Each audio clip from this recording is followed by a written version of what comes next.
what people think women are supposed to be, just squash that thought process, because it's person to person, it's situation to situation, and what we have to do is be respectful. That's a fact. But I don't have to shrink myself to make you feel comfortable. Not in business, not in friendship, not in romance.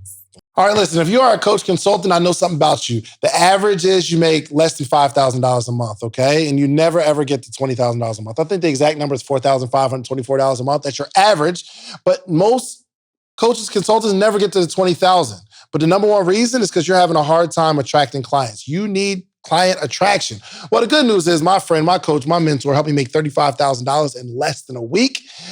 And it was all the information from his paid ad playbook, Mr. Marquell Russell. He has the receipts to vouch, including myself, okay? Listen, he helps you attract clients. You need the paid ad playbook. If you want to get 50 to 100 new leads every single day, you're going to need the paid ad playbook. To this date, his clients have generated over $500 million in sales.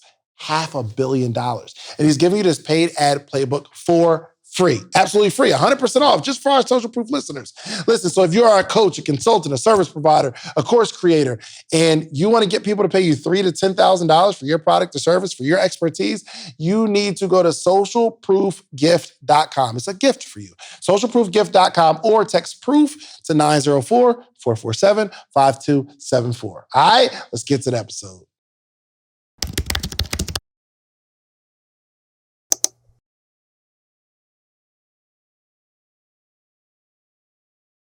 Welcome to another edition of the Social Proof Podcast.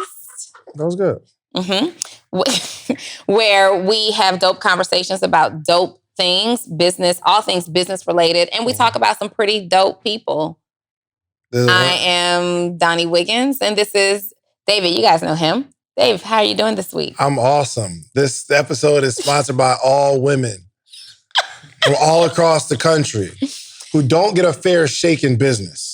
So that's the conversation we're going to have today, because I need to understand it. But I'm thinking that, okay, so that's why you started. You actually took charge. I took leadership. Leadership. This is good leadership. That's great leadership. This is great leadership. But to answer your question, because you're going to be the leader of this episode. You're allowing me to be? Is that where we're going with this? It's going to be like this the whole episode? All right, so anyway, yes, my week was awesome. What did I do? We went to a concert a couple weeks ago. It was, okay. And what? Go ahead. Yeah. It was a couple weeks ago. Yeah, it was a couple weeks ago. Yeah, we went to a concert a couple weeks ago. And what did I wear? How was that experience at the concert? It was dope. It was nice. You had good tickets? Good seats? I mean, tricky tickets. Tricky tickets. Yo, tickets was tricky. But it worked out well. We're not going there, Donni. What was that experience like? It was cool, man. Got to meet Omarion and Bow Wow. Mm-hmm. And my man Spec was there. We got to see Spectacular. So it was good, man. All the playmakers was up there. I had so much fun. Did you? Oh, I had a really good time. That's what's up. No, I had a really good time. Mm-hmm. It was a little tricky getting in. We're not doing that right now, Donni. No. I was just saying it was tricky getting in.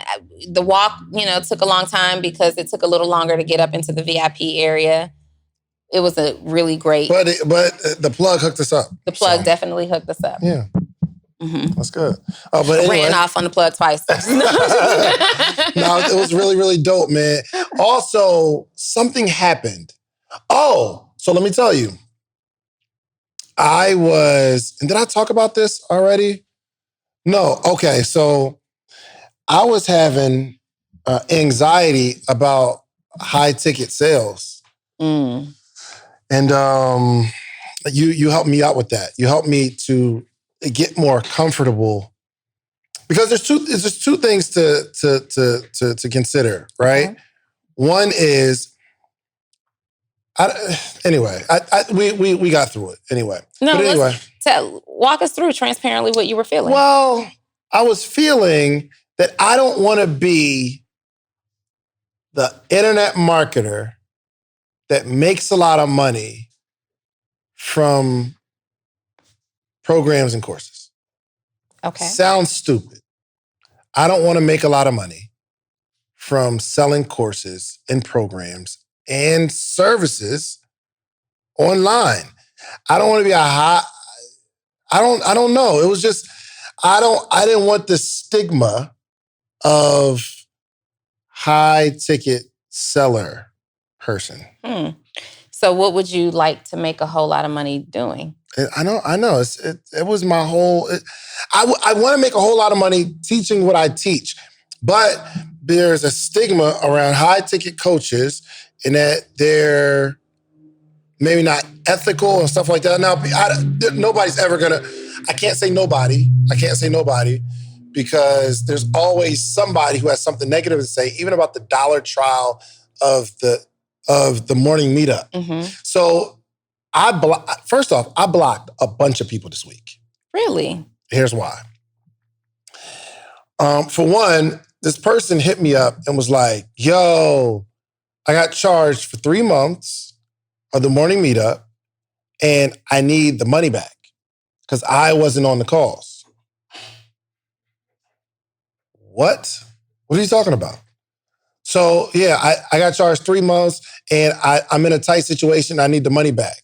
I didn't get a chance to get on the calls. So I'm like, I just don't get it. I don't get it. And then he mentioned something about, yeah, I know you said something about chargeback. So no, this is a whole nother situation. Anyway, I was like, all right, Jen, look into this real quick. And she said, yo, for one, he only got charged twice. And two, we canceled his membership already because he already asked. Mm-hmm. I'm like, oh, so now you're trying to get over. So I DM'd him. I replied back like, yo, we realized that you were in for 2 months and you're trying to get 3 months back, but my team already handled it. So you're trying to reach out and you're trying to get over it. So congratulations. I'm blocking you from ever joining any of my products or services again or the morning meetup. So I just blocked him. Another person, second story. He said, yo, I did the dollar trial and I didn't get it. I wanted to cancel it. So I need my $79 back. Because after the 7 days, you get charged for the service, $79. It's only $1. So I'm like, I'm trying to understand your request because his request was real weird. Mm-hmm. But I hit up Jen again. I'm like, okay, let's check out this person. Let's see what's going on. What happened was my man did a dollar trial on this day, then did a dollar trial on the next day. Mm-hmm. He tried to do $2 trials. Mm-hmm. The first dollar trial expired and it charged him $79. Right. And he's thinking he got another dollar trial coming up, so he got an extra day. Mad weird, right? So I said, yo, bro, for one, if you don't cancel it, it charges you. That's what it does. That's what it says. But then we just realized that you tried to game the system. You tried to get $2 trials. So we're going to refund you both dollars and refund you the $79. And I'm blocking you from everything. From like, you can never join the morning meetup. And I'm just blocking you from Instagram. He's like, whoa, no problem. Nah, don't do that, man. I'm cool. No, bro, you're trying to get over. So no matter it's $1 or a $50,000 program, people always, in the way he said it, it was real smirky. He was like, yo, you said something about you don't want to get charged back for $1, so you definitely don't want me to charge back your $79. Word? Oh. You're blocked, bro, is that forever. A threat?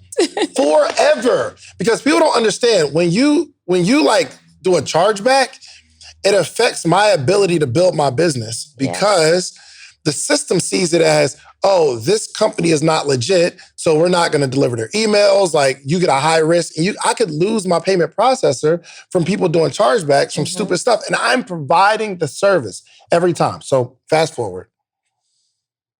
There's a higher ticket program that I have, and I was feeling some type of way because I think I'm so used to dealing with dollar trial mindsets that it's rubbing off on me. Mm-hmm. And you help me out with it. Yeah. What made the difference for you? What you mean? How to help? Just a different perspective. Mm-hmm. Just a different perspective.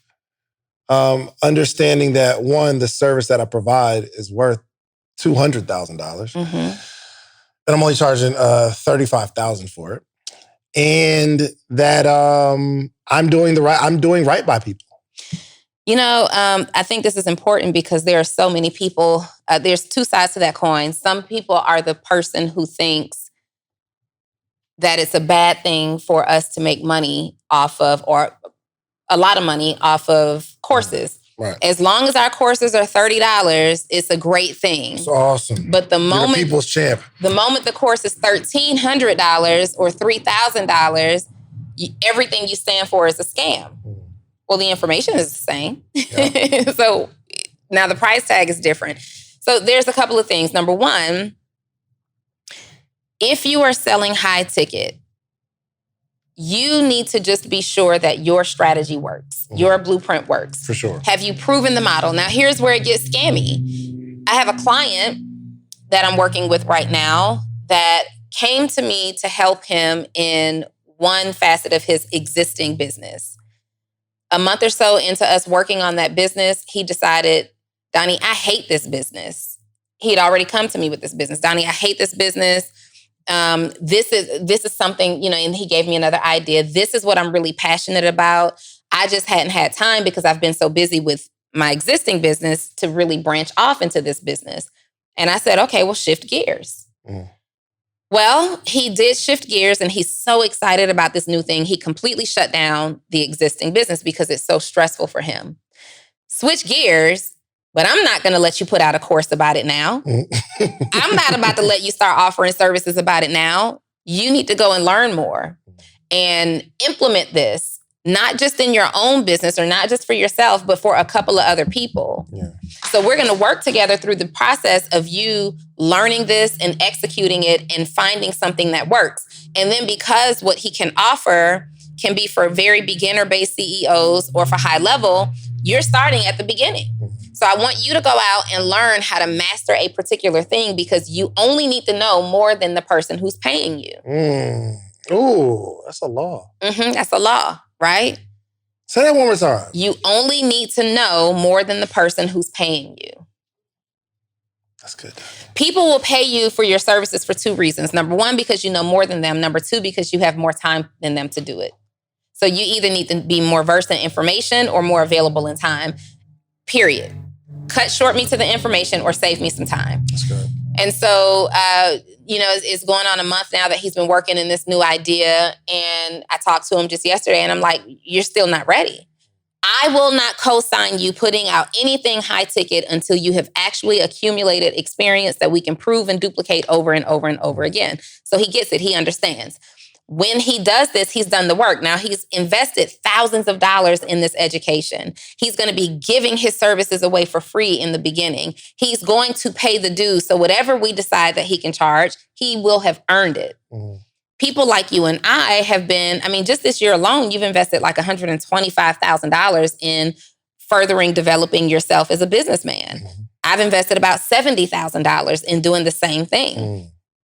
I deserve what I asked for. Why? Because while you may pay me $2,000 for a program, you would never have paid $70,000. Yeah. So everything that I know with this $70,000 information now, you now get to benefit from at $2,000. That's right. That is a fair exchange. People pay to go to college. Many people who didn't go to college because they couldn't afford it. I know many of my classmates didn't go. And the reason that they didn't go wasn't because they realized at that time college was a scam, but it was because they couldn't afford it. But if they had the ability to afford it, they would have gone because that just seemed like the next level of your life's progression. Yeah, for sure. And you end up paying $60,000, $100,000, $250,000, and sometimes more. I am a person who dropped out of college because I saw that it wasn't for me. I didn't like the real life of the people who were painting the big imaginary pictures for me. You didn't do a chargeback? I didn't do a chargeback. On the university? I didn't charge back the university. But let me tell you what I did do. Even though I didn't see it as a fit for me, I later now have sent my daughter to college. And I believe with everything in me that girl is going to do absolutely nothing with her degree. With everything in me. But what I'm not going to, and I pay cash. I'm not going to charge those people back. Subtle flex. She chose college and I chose to allow her to go. She went, She went to the courses. She's doing very well. She studied the product. She asked questions to the professor. They earned whatever it was we committed to paying to. Mm-hmm. But then you'll turn around and call what we do is the professors who are teaching in a college setting, who are teaching you about your business marketing, who are teaching you about your business management, many of them have never managed a business or marketed a thing. You know what I've realized, but they're teaching you.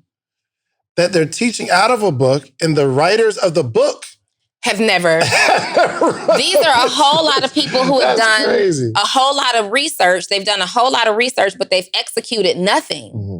And we don't see a problem with this. We don't have an issue paying them. We don't have an issue telling, even if we choose not to go to school, we don't have an issue telling our friends who send their kids to school, oh, if that's for you, do it. Mm-hmm. But we're not all over the internet. I haven't seen anybody all over the internet saying, XYZ University, you are a scam. You told me that if I studied for 4 years, I would get this, this, and this, and a 6-figure job or a job that paid me somewhere between $67,000 and $83,000 a year in my field because I am in demand as an astronautical engineer and I can't even get a janitorial job. I haven't seen that on social media. You have not called these schools out. But you join a program like a David Shands and you commit to the terms of the payment, and then you choose to do nothing with it, and suddenly now it's a problem. That's a fact. Yo, speaking of which, and I want to get your perspective on this. I want to get your perspective, okay? This will be a very interesting conversation. I was having it with my mentor, Tony Abrams. And let me ask you, do you, the current curriculum in schools, right? Do you think the curriculum, is a good curriculum? What do you think about what they're teaching in schools? So my daughter is in school for marketing. And let's like grade school. Oh, grade school. Yeah. So here's what I think.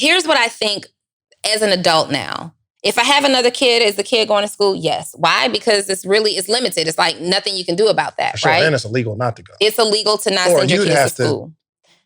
You'd have to teach them. And right. So what I think about school is I look at school and I say these kids spend 6 to 9 hours a day in school. They come home with homework. We are training kids at a very early age. We're training kids and I built my business this way because of this. I just posted about this. We're training kids at a very early age that it takes all day to do work. And then you go home and you're still thinking about that work. Oh, that's deep. Right? It takes all day to learn your ABCs. And then you're going to go home and you're going to do more work about your ABCs. And then you're going to have very little time to spend with your family. And before you know it, it's going to be bedtime. And you wake up the next day and then you get a break. And we should be excited about the Saturday and Sunday that we get as a break. I think very early on that way back in the day, the powers that be understood that there needs to be workers. Mm-hmm. We have to start, we don't need to convince people to be workers. We need to teach them to be workers. Mm-hmm. When do we teach them to be workers? As early as they're able to speak. Mm-hmm. So that we got all these people who are constantly in a revolving model, right? You've got all these recurring students coming into your funnel. Mm-hmm. That are going to grow up and they're not going to question an 8-hour workday because they had a 6 to 9 hour school day. Facts. Great perspective. That's what I think about what's being taught. And then we're going to teach them silly things. We're going to teach them silly things. Because we're going to like the Pythagorean theorem. We're going to teach them about pie charts that they'll hardly ever use. We're not going to separate them and say, this one is really creative while this one is very detailed. We're not going to start training them toward careers very early on. We're going to take all these kids who learn very differently and teach them the same thing and expect them to do well on that same test. Yeah. So what do you think needs to be taught in schools? I think we should be paying more to... I think just based on my experience as a parent, you notice things about your kid. Mm. You know that your child is funny. You know that your child is really into the details. You know that your child can take apart dolls and microwaves and put it back together. I think that we need to be assessing kids for their natural born abilities because it shows as early as they're able to start moving around and speaking, we pick up on things. Like my mom tells me, Nitra, I knew that you were going to be an effective communicator since you were 3 years old. Well, when I went to school, I should have been on a path to further develop me as a communicator if that's what you thought. So I think we should be assessing students and helping them to tell us what they need more of. Because I didn't need A squared plus B squared equals C squared. But assessing the students individually? Yeah. I mean, and what if we're assessing them in terms of putting them on a path that will later change? Then change it. This was the concept that he gave me. So it's like, really, it made me think. Listen, man, there's a difference between announcing you have a new business, and launching your business. Announcement means, hey, I got this product, link in my bio. That doesn't work. You have to launch your business. It's got to be a big deal. Now, Nehemiah Davis, and this is somebody that I am personally mentored by, he is putting together the fast launch blueprint, okay? And he put this thing together, something that he's used, and thousands of other people have used his signature launch strategy to their own success. So he put together the fast launch blueprint, and he's giving it to you, which I don't know why, for $1. So if you go to fastlaunchblueprint.com, it is $1. Now, I understand this might change, but if you go to fastlaunchblueprint.com, you will be able to get this signature launch strategy that has worked for him and thousands of other people, including myself, for $1. Go to fastlaunchblueprint.com. Back to the episode. That if we started teaching entrepreneurship and financial literacy in schools early, our economy would crash. He said, because if we trained everyone to be, and maybe he didn't say it this way, but this is how I received it. If we trained everyone to be financially literate and entrepreneurs, there would be no employees. Right. And who's going to work for people?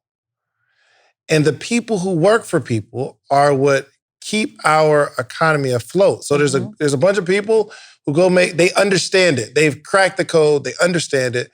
And then they hire people who haven't cracked the code necessarily, but those people that they hire is what allows them to do some sort of work to make money, to keep everything afloat. But if everybody started a business, everyone was an entrepreneur, our economy would grow. We see what's happening now. Yeah, I don't think we should teach that. I don't think that highlighting someone's gift at an early age is automatic. You're going to be an entrepreneur. It may be that I was really great in communications and I'm a professional speechwriter for the president. Or whatever the case may be. So I don't talk trash about employment because I need employees. But check this out. What if everyone learned, not even entrepreneurship or business, whatever, if everybody learned about financial literacy, then there would be no overdraft fees. And then the bank wouldn't make as much money. They can't pay the employees to be there. Those overdraft fees fund the economy. Or like there would be no one, maybe you would be out of a job. No, I don't know that I agree with that because there's still... And I'm not saying whether I agree or not. It's just a good conversation. It is a conversation, but there are still going to be other factors to determine, like everybody can get the same opportunity, but not everybody is going to receive the information. You're still going to have people who learn differently. You're going to have people who don't show up. You're going to have people who are dealing with all kind of stress and mental health issues based on how they're being brought up in their family. You're going to have people from different neighborhoods. You're going to have schools teaching the same information on a much lesser quality of information. So I don't necessarily agree that it would destroy the economy because there are still human factors involved. Only a few, regardless, are going to rise to the top. I mean, it's just like we all go to school and we learn our ABCs, and then you still have grown people who can't read and write. But let's say the large majority of people understand how money works. But that's never going to happen. They're not, only because it's not being taught from a child. Even if we teach it, it's never going to happen. I think, okay, so look at it like this. There are some things that are happening with, I'm sure people on your team, people on my team, being around it long enough, you get it. And it becomes a way of life. You stop thinking that this little bit of money is a lot of money. Right. It changes your whole mindset. No one would, you can't pay somebody $10 an hour when they understand how to make money, make their money grow. The large majority. If everybody learned what these successful families were teaching their children in school, like everybody learned it, it would be flipped. It'd be like 90% are people who understand and get it, and 10% are people who maybe have these mental health issues or whatever that just can't figure out how to earn. So, again, I'm not. It was just a thought-provoking conversation we were having. Yeah. And I'm like, dang, we talk about how bad schools are, or we shouldn't, but did someone figure out we have to train people to be workers, and then the few that really go out and have the ambition to figure it out will rise to the top and hire the people who never figure it out. Yeah. I mean, I think our schools should be more focused on practical application of gifts and skills. Like, actually teach me. The things that we're learning in college, or the things that kids are learning in trade schools, could be taught in primary school. You want to be a hairstylist? We've got the cosmetology division. Like, we used to have home ec. Mm-hmm. They got rid of home ec. Why? I don't know, right? But think of how many other Chef Beasleys there could be with the home economics department. That's good. So nobody here is a barber, right? Or hairstylist? You a barber? Do you go to the barbershop? I've been to the barbershop for almost 10 years. Right. So let's say there's a class that teaches people how to cut their own hair. Everybody, you're learning to be a barber or a hairstylist. Typically, a barber is not going to a barbershop, meaning barbershops close. A nail tech, probably, for the most part, in let's just say I don't know if nail techs go to nail techs. They do, and hairstylists go to hairstylists. Not all the time. I know some hairstylists, if they gotta go, they're gonna knock that thing out, right? But if you don't know how to do hair at all, you're not even making plans until you go to the stylist. Mm-hmm. So there will be a lot less stylists. Well, if everybody was taught to use their gift, is that a healthy thing for our economy? I think that if we were actually teaching that, then there are other lessons that would support it, that would make sure that there are still workers and there are still leaders. The entire curriculum would have to change. So we teach people, once you tap into that thing that you're amazing at, and then you start to understand business, you can be successful, yes? Mm-hmm. So if schools were teaching people how to tap into their gift, and they were teaching financial literacy, that's from a child, you're learning this in the track, that is the makings of a very, very successful person. Could be. But if everybody is on the same path, it sounds crazy, but failure fuels our economy. I would love for your perspectives on this. Failure fuels our economy. Go ahead. We just go to the microphone. I would just love to hear the perspective. So introduce yourself. Is it on? I'm good? Yeah, you're good. Yep. Yeah. Derek Wood, aka My Barbecue Man. I believe that when you got a gift, mm-hmm. right? And I think everybody got a gift, right? Yep. Money, resources, wealth is attracted to your gift. For sure. Right? Because your gift is solving a problem. 100%. So the more problems you solve, the more valuable you become. Yep. Right? When you think about it, right? When you look at Joseph in the Bible, right? He was locked up in jail, but he had a gift. They didn't even know his name. Yeah. But they needed his gift to interpret dreams. 100%. That gift took him to be the second in command in Egypt. Cool. Let me ask you a question. Okay. What if everybody had that gift? But everybody don't. That's what I'm saying. Everybody has different gifts. The reason everybody does have different gifts, and I say the large majority never ever tap into it. Would you agree? I agree that people don't. What if everybody tapped into what if the large majority did tap into their gift? Then there's the second in command isn't as special because any of these people could be second in command. Any of these people could be first in command. But think about because you had two parts. You had your gift and you had financial literacy. Exactly. The barter system came about right? Because when you like basic economics, they teach you one fish, two fish, then somebody built the net, then you took the net, right? And so now money is not issue because now we're exchanging gifts and somebody just took the time, delayed gratification, they built their gifts up, and now they have something more valuable. You kill the whole economy system if we all start using our gifts and we start bartering again.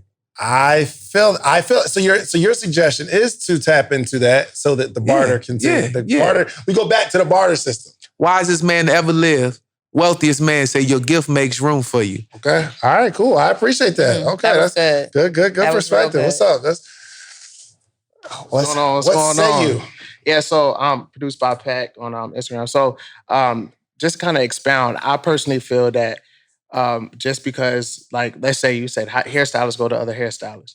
But the thing is, we also pay for convenience as well. Mm-hmm. So when it comes to like even at your kiosk or whatever, you can't be at the kiosk because you have other things that you have to do, right? Mm-hmm. So just because I'm able to actually, we have the same type of thing, we still can exchange value in some type of way. And even think about it as this, right? The Alabama football team, right? They have tons of talent on this football team, but they wait in line because they play a certain role within their society. Mm-hmm. So you had literally 3 first-round picks on the same team. You had Mac Jones, the starting quarterback for Tua, for the Dolphins. 3 first-round trips. Right. Yeah, and they all sat behind each other because they understood what the role of the team needed. So even though people maybe have gifts, be able to actually utilize everybody when you have a certain goal that you're trying to reach. Okay, good stuff. I appreciate that. What say you? So I honestly agree with Donni that it's so many other factors that's included on a human level to where I don't think it'll be like killing the economy. Somebody already brought up the barter service. Even me in business now, in one of my businesses, I can hire somebody as a full-time employee, but I choose to contract. So they're able to take their gifts, talents, what they're good at, and they don't have to just place them all in my pot. They can expound and go do the same thing for someone else.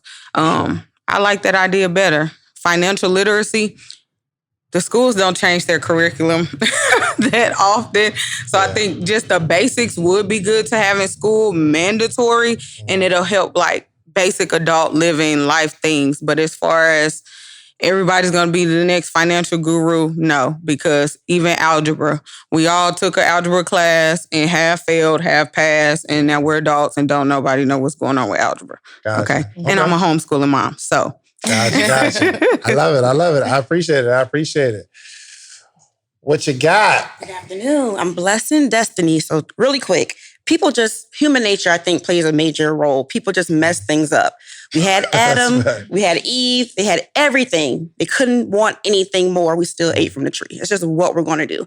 So everyone goes to school. Everyone goes to grade school. Does everyone finish? So if we teach everyone financial literacy, is everyone going to use it? It's just human nature that we're not going to all use the skills, whether you're presented with it or not. Gotcha. Mm-hmm. Okay. All right, cool. I like it. Yeah. We got a major play coming. Do we? Yeah. What? Oh, yes, we do. Whatever. I was caught in the moment. I was thinking about that. But we have a major play that is going to allow us to do our part in our lifetime. But you know what allows us to do it, though? What's that? What allows us to do what we're doing is the current educational structure. Yes, for sure. But we would have opportunities if that education structure changed, we would just shift our concept. Yeah. So moral of this story for me is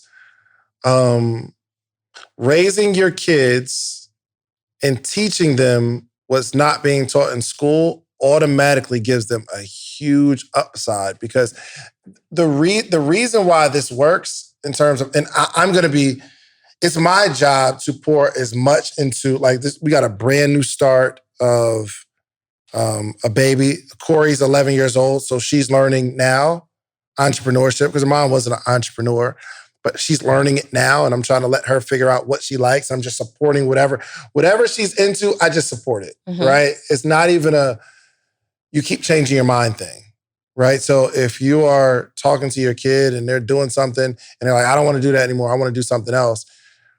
I've seen a lot of parents try to force their kids to be consistent, which I'm not mad at that. It's just, I'm allowing my daughter to start, stop, in hopes that she realizes, okay, I need to like stick to something, right? Or you just explore, right? But let's say Sarai, she's 7 months now. She has no idea what's going on in the world. The fact that I'm going to be teaching her everything, like teaching her how to think, how to move, teaching her about money, teaching her about entrepreneurship, teaching her about herself, all the things that school isn't teaching her, I believe that's going to make her a lot more advanced than other kids, becoming more successful, but only because she has an advantage over the people who's not being taught it. That is why there are certain families who dominate from an economic standpoint and even a leadership standpoint for hundreds and hundreds of years. Yep. Because someone went out and did something successfully, created some type of notoriety for themselves, and they started to have children, and they teach the children things, and then those children teach children. Now, there was, especially in the baby boomer to now generation, there was a transition, though, of people who had a certain level of success relying solely on the school system to educate their children. And so you see a lot now of companies that were successful 100 years ago, or people or families that were successful. Now their kids in our generation are selling their companies because we don't understand how to run business. Why? Because you may have been established in success, but you didn't take the time to teach your children. And so when you're passing them the reins, they don't get what that work looks like. They don't get what that sacrifice looks like because you were too busy. So I think if there's one lesson that I have to insert here is, as an entrepreneur or as a person, period, who is achieving some type of success, you're learning, you're becoming knowledgeable, information that are life principles. Don't be too busy to teach your kids, because somebody has to continue on that part of the legacy. Somebody has to spread that information, or we will be working so hard for our kids to one day say, I want no parts of this, sell it completely undervalued so I can go and buy a car. Failure truly fuels the economy. You know what? And we could bring this thing full circle, right? Definitely. What we're being taught about a man's role and a woman's role in school creates the conversation that we were having last week about how women don't get, it's almost like you're naturally, dang, I'm that too. So if there's a husband and wife and we're talking about business, I think, me personally, this might be twisted in my thinking, but I'm guessing that I would think the man handles the finances. You're not supposed to say that out loud. I'm just being real on a podcast. So there's something in my brain that says that the man is the head of the household. You think of head of the household, you don't just think of, the one that makes, the decisions. You think of the breadwinner, right? When you think of a single parent, how often does a dad and a child pop up in your mind? Never. When you think of when you say, this person is the breadwinner, the image in your head is a man. So I think it's not Beasley's fault. Yo, listen, y'all know I am really, really big on investing in myself. I've been investing in myself all year, and it just seems like the more I invest in myself, the more money I make. No cap. One of the best investments I've made, though, was joining Nehemiah Davis's Inner Circle Mastermind group, okay? In that group, there's so many other people who have built businesses outside of the group that when you get in this room, it's all high-level individuals. But you leave with a network. You understand in this group marketing, digital marketing. But he's doing a 5-day challenge.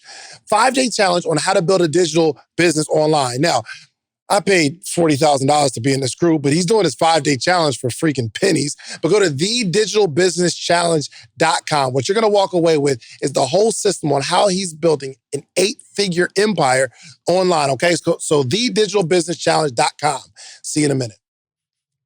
So he was talking to me. When it comes to like a man's role and a woman's role, or the way that they are seen, the woman always being 2 steps behind the man or beside you, but not as equal to you as she should be.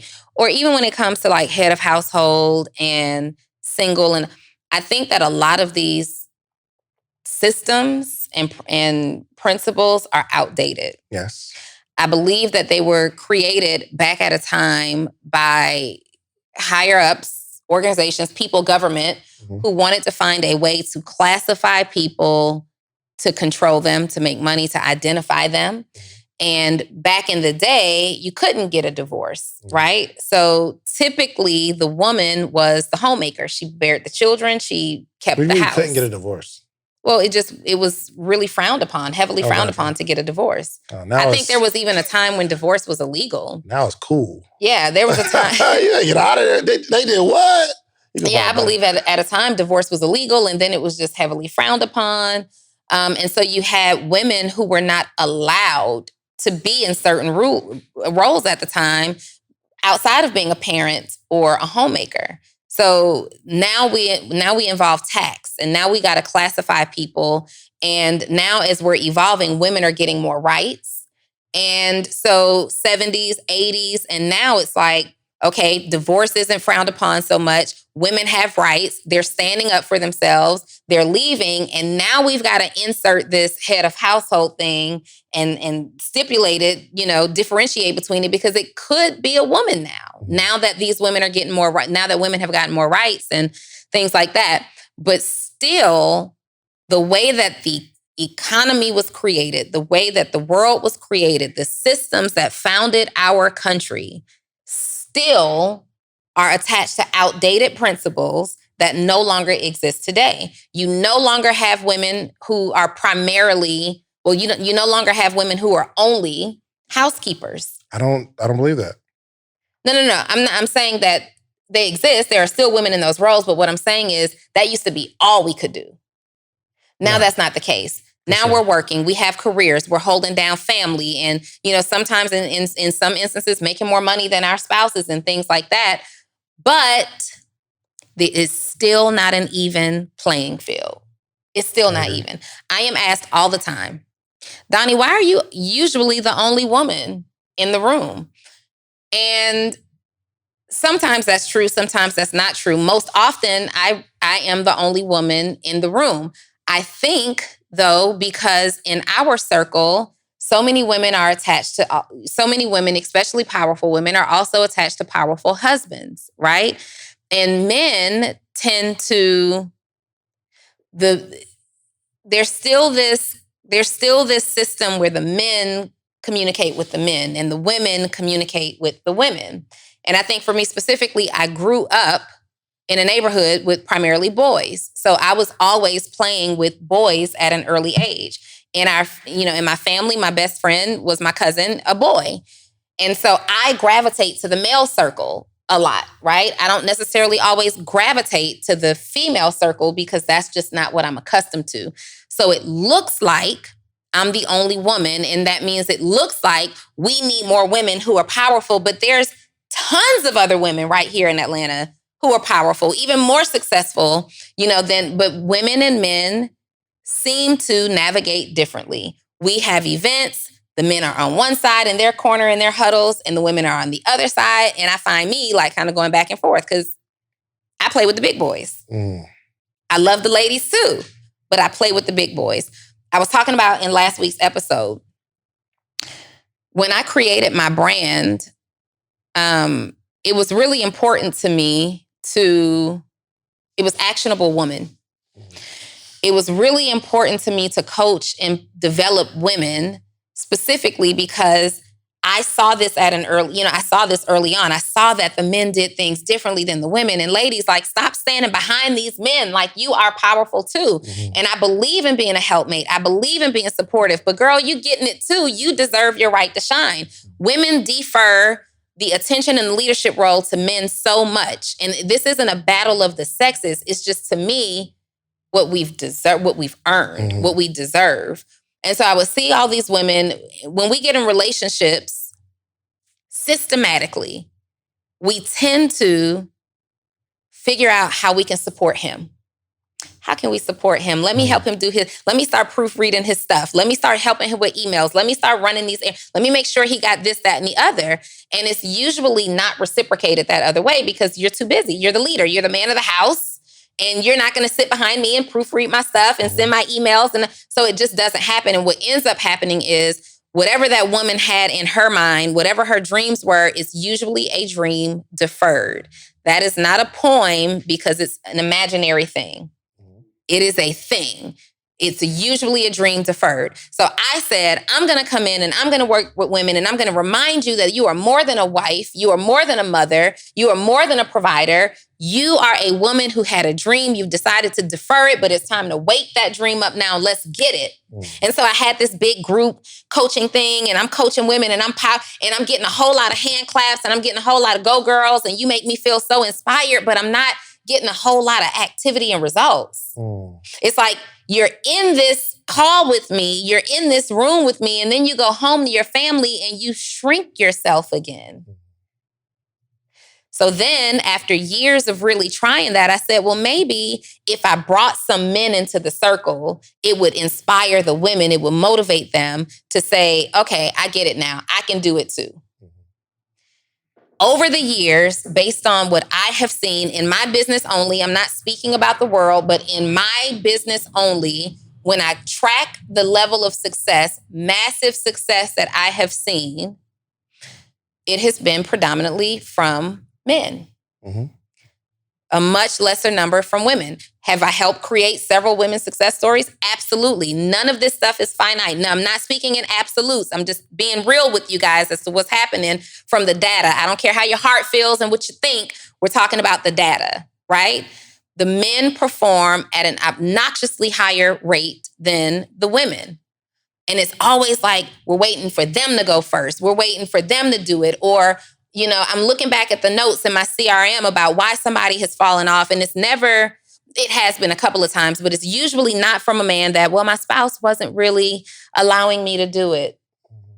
But with women, it's like, well, he wasn't really feeling it and, you know, blah, blah, blah, blah, blah, blah, blah. And it's not just a man thing. It's just, what is it? What have we been programmed for as women?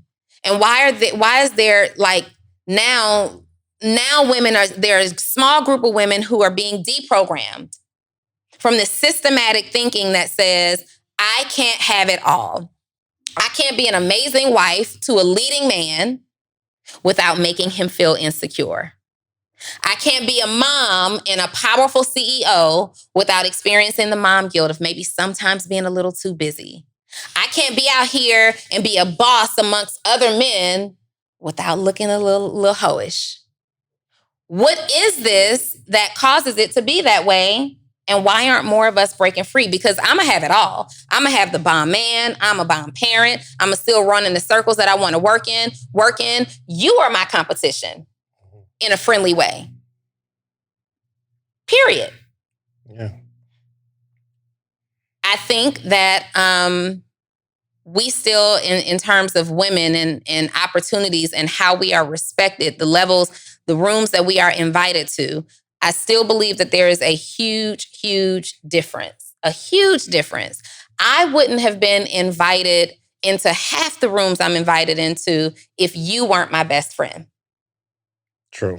I have been invited into rooms after people have seen a demonstration of what it is that I can do. I have gone into other rooms. I was invited into rooms in other cultures before I was invited into circles in our own, based on me demonstrating that I'm really that chick. But now I'm walked into rooms because I'm attached to you. You know what's wild too? It doesn't really work the other way around. it's not as easy for you to bring me into a circle as it is for me to bring you into a circle. Yep. And I'm guessing I'm understanding through your rant respectfully. It was a really good rant. But I'm understanding. No, it was good. I said respectfully after it. It automatically becomes respectful after it's respectfully. No, but I'm starting to understand there are major differences in terms of being I know when I bring you in a room, people are going to be attracted to you based on the way you look first, before you open your mouth, right? And then you open your mouth, like you talk that men talk. Yeah. And they become attracted to you. And then I see the biggest problem is, I'm accepted. I'm in this room. They understand I'm a boss, but they're still going to look at you as opportunity. Yes. And I can imagine that being hard. Because once somebody accepts me for what I bring to the table, they're only looking at me as for the thing that I bring to the table. It's no like other ulterior motive. But I can imagine it's stressful, you dealing that and knowing that. Knowing that more often than not, what got you in the room is the opportunity that somebody else sees in you, meaning the way you look and how far they can take it. But then you get in the room and like me, I talk my stuff and yada, yada, yada. And so I'm in the room now because I deserve it, but staying in the room could go one of two ways. And then you have so many women who are experiencing that, who are wives in insignificant relationships, who men understand that that's how other men treat you. And so now I don't want you in those rooms. So for me, for a long time, I had trouble dating because there were men who were insecure about me being in these rooms, because you've been in the room, you know what goes on in the room. So now it's, do I choose the room or my relationship? Well, if I choose my relationship, I still need to be in the room. So now I'm resentful of the relationship. That's wild too. It literally, this happened the other day. We was out at that brunch. And I think you were talking about some stuff and you were on your live, and I was gonna come over like to where you were. But something in my head said, I don't want these men to think that we're together, and it creates some sort of wedge between an opportunity. Because in their mind, they're thinking, okay, she came with Dave. Did she come with him? Are they together? And it's just another weird factor in the room. And if you got something to say, you just come to the mic. There's another weird factor in the room of, okay, what is the relationship with this person? I always, 100% of the time, have to over-explain my relationship with you. It can't just be two dope entrepreneurs who connected and are now brother and sister. I always have to over-explain my relationship. And it's not just with you. I just always feel the need to over-explain my relationship. That's wild, because nobody else has to do that. Like, Joe doesn't have to do that. You get in a room with Neo or Marcus, you don't have to give the whole backstory about how it started. Right. That's my man. Nobody's asking, how does your wife feel about you being friends with Neo? Yeah. But I get it all the time. I mean, the podcast comments in the beginning were just nasty about what people thought our relationship was, because I couldn't just deserve to be in this seat. Yo, so my man just got married this past Sunday. Yeah, so Tommy and Chris. Shouts out to Tommy and Chris. Chris is a woman, by the way. But Chris started working with me. She was running. You got to clear stuff up. She started working with me first. Like, she was doing like social media management stuff. And then I'm partnered with Tommy. And I'm like, all right, well, I think I want to go a different direction with my social media, my social media. So I actually connect her with Tommy, right, to run his social media. Now, Tommy doesn't know that Chris is a woman. He's thinking, oh, Chris is going to do your social media. They never like talked on the phone. It was like more text. We introduced each other. And I just thought about this too, because I was at the wedding and he's explaining this story. So Tommy was like, yeah, so Dave and Chris were going out And I'd say, whoa, no, we wasn't. We were going out to a place. And he's like, yeah, they were going out to a place in the whole room. Yeah. They were like, oh, well, good save, good catch, right? But he reminded me of the way they actually connected. So I'm about to have a meeting with Chris, but I called Tommy and say, yo, I want you to come with me to this meeting. And it wasn't to be a part of the meeting, but it doesn't look right me going out to any lunch, any restaurant with another woman. That's not my wife. Gotcha. The only reason I brought Tommy is almost chaperone-ish, like just to be there for the aesthetics. So if Chris had some real meaningful stuff to talk to me about, and maybe it was personal business stuff or whatever, she wouldn't have had the opportunity because of the fact that I can't just sit with her. That makes sense? So it worked out. He came and, they're obviously married right now. Yeah. So that's one marriage on my belt. You know what I mean? I'm waiting on you, Donni. Okay, hurry up and, you know what I mean? Let me get my second connection. For you, matchmaker. But yeah, I guess there is a big wedge or dynamic in a man conducting business with women or women just being in business, period. Mm-hmm. That's gotta suck to be a woman, man. From that perspective, being a woman is amazing, but from that perspective, we can't just go out and build business. It's not just that. And we gotta think about every move. We gotta think about what we wear. Like somebody made a comment on the podcast, I wore a dress that was beneath my knees. And somebody in the comments said, and they had a bunch of people supporting this comment, I like that dress on you, Donni. Thank you for considering Dave with your attire. I'm sorry, what? What do they mean by that?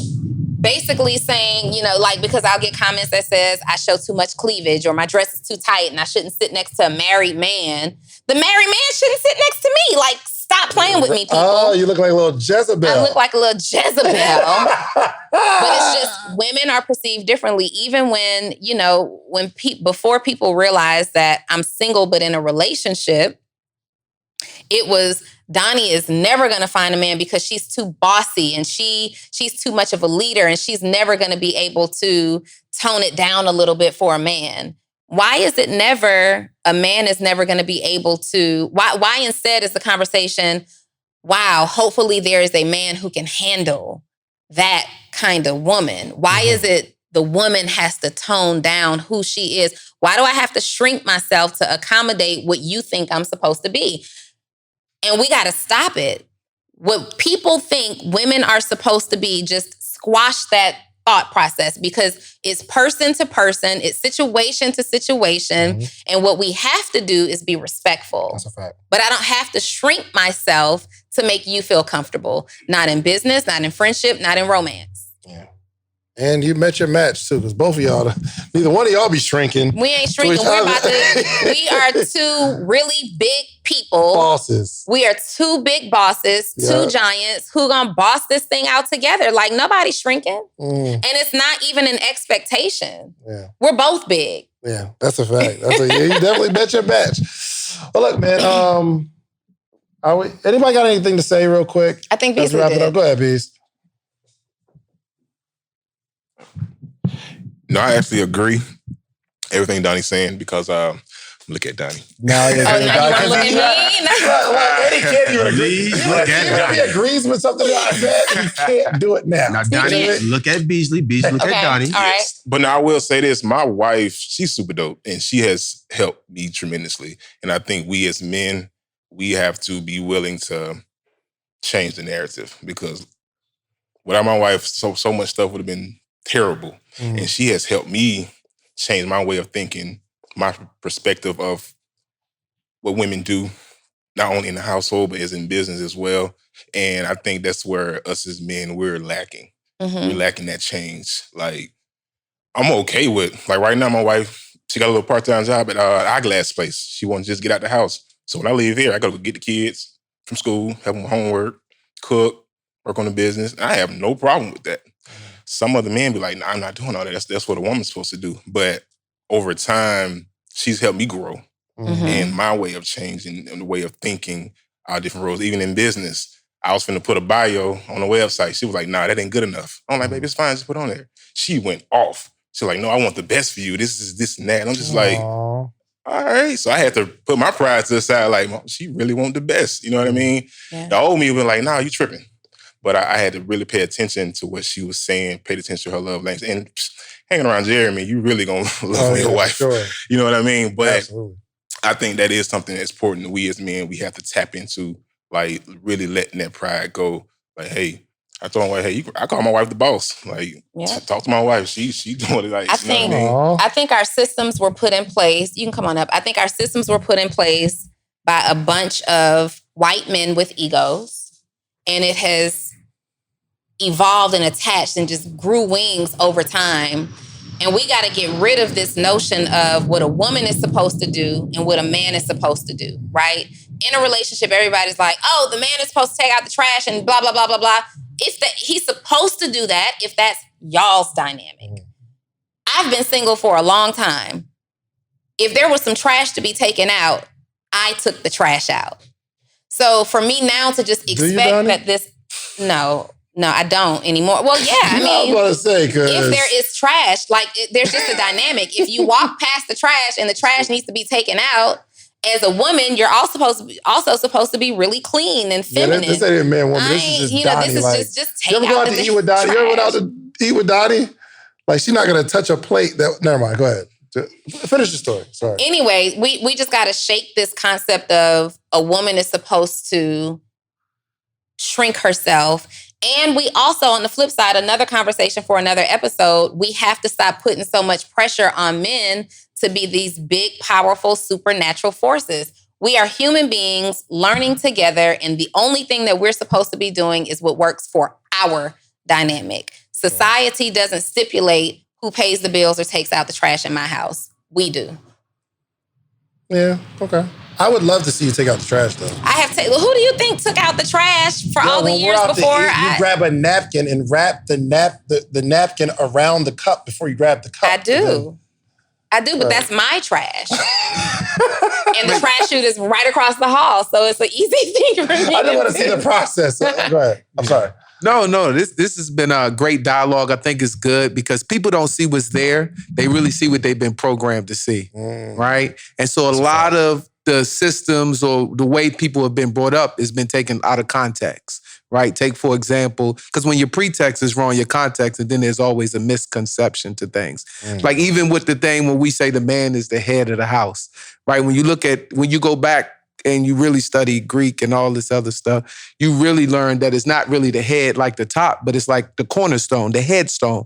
Builders, when they used to build, and so that meant the man was really the foundation, right? Because now if the roof got cracked, the roof is easy to fix. But if the foundation gets broken, right, then everybody got to come out because the whole building it was condemned. That's heavy. Right? So when you look at a relationship, we talking about you got to relate to your ship, right? And so when you get in your ship, it's all on, and that communication is that central bond and it's that foundation, right? So when you come in there, but our concepts is wrong. It's almost like when your computer gets all this malware, you got to almost wipe the whole hard drive clean, and then you got to reprogram it with the original software. And so it's not based on you, Donni. You continue to be who you are, and it don't matter who everybody else is when they're in their room, because they can't shrink you down because you got a lion mentality. When you walk in a room, you reduce an elephant to lunch each and every time.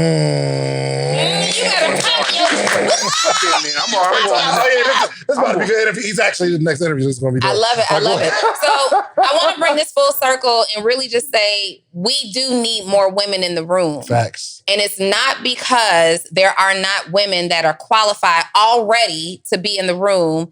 It's because it's not as easy for us to get in the room based on merit alone without all these other factors. Sis, get in the room. Connect with somebody who will help you get in that room. And when you're in that room, stand on the merit and not anything else. You don't have to flaunt your body or your looks or anything else. You walk in that room like you own that room. I walk in the room like I own it. I don't walk in the room like I don't belong here, ever. And men, we have to start creating more opportunities and saying, you know what? There should be more women in the room. Yeah. Let us be intentional about making sure that we help these women get in the room. Absolutely. Real quick. No, I can't say real quick because it's the woman. Like, do you think it's time? I can say it though. Real quick. I just wanted to share really quickly. I can relate totally with the dialogue here. I came out running after high school, multi-million-dollar businesses managing, taking care of family members and managing, helping them build their businesses. I got married, and with society's, like you said, expectations of what a woman should be, you start to get a little bit discouraged by getting the door slammed in your face often, by being the only female in the boardroom with a bunch of white people and only one other brother. That starts to play with your mind.